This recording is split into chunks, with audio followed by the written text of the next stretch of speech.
Hey everyone, just finished reading Goosebumps Series 2000, Scream School. So, this book really surprised me. It's a very unique, different Goosebumps book. It's a little bit similar to Are You Terrified Yet?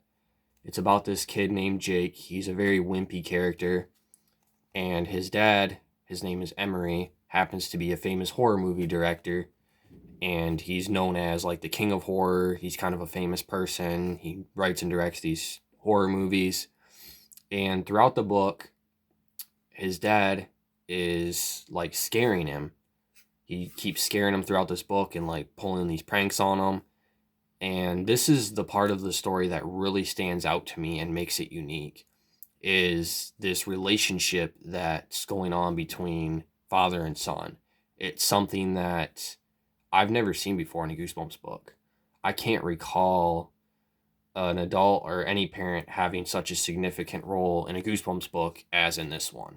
Usually in Goosebumps books, the parents and the adults are just kind of off doing their own thing. They're not very important characters of the stories. And here, this is not the case.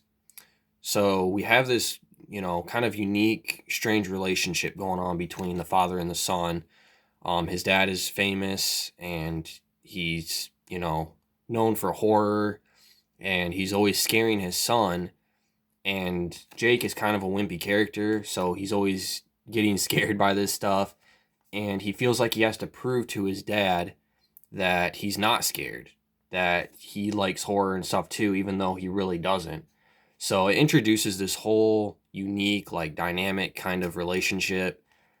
And it really threw me off when I was first reading this because I did not expect anything like that. Now, this story is very similar to Are You Terrified Yet? It's a very similar premise about a wimpy character trying to prove himself that he's not scared of anything.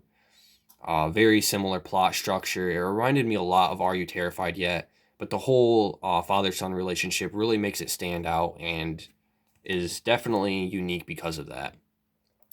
So, one thing I did get out of that aspect of the story is his dad seems like kind of a jerk.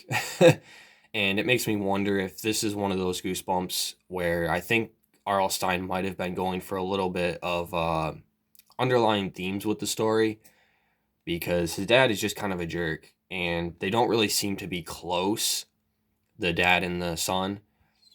And the son, Jake, he just feels like he needs to prove himself.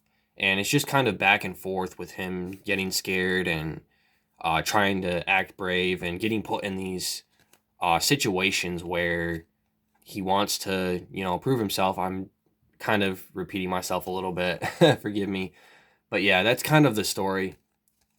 Again, very similar to Are You Terrified Yet?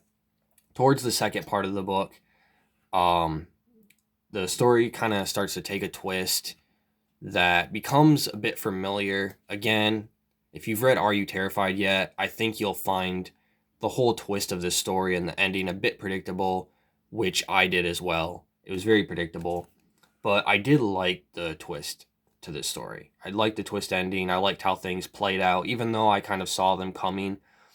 The one complaint I did have with it is that it didn't feel quite as believable or as natural or as convincing as the ending did in Are You Terrified Yet? And I know I keep comparing the stories a little bit, but they are very similar, like I said. And the ending in here, while it's good, I like the twist to it, it just doesn't seem quite as believable. The ending in Are You Terrified Yet? Was a little bit more natural, I think. So that's one minor complaint I did have with this book. Yeah, I don't really know what else I have to say about this one. I did like this book. I found it enjoyable. Really, the whole relationship thing between father and son, that was really the highlight of this book for me.